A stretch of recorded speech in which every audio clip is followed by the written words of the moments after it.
Hello, hi. രാവിലെ മഴയാണ്. സ്കൂളിൽ പോവാൻ ഇറങ്ങി നിൽക്കുകയാണ്.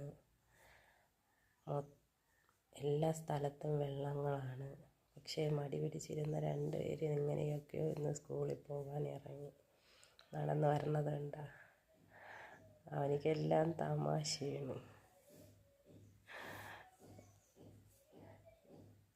മഴയുടെ അന്തരീക്ഷം കാരണം ഇരുട്ട് പോലെ കിടക്കുകയാണ് കേട്ടോ. മൂത്താളെ സ്കൂളിൽ പോകാൻ മടിയായിരുന്നു. എന്നിട്ടും കുത്തി ഇളക്കി ഞാൻ വിളിച്ചെടുത്ത് പറഞ്ഞു വിടുന്നുണ്ട്. ഒരു വിധത്തിൽ ഇന്ന് സ്കൂളിൽ പോവാതെ ഇരുന്നതാണ്. നല്ല മഴയും തണുപ്പും മൂടിപ്പുതച്ച് ഉറങ്ങാനുള്ള പരിപാടിക്കായിരുന്നു. സ്കൂളിൽ പോകാൻ വന്ന് റോഡിൽ കാത്തു നിൽക്കുന്നു.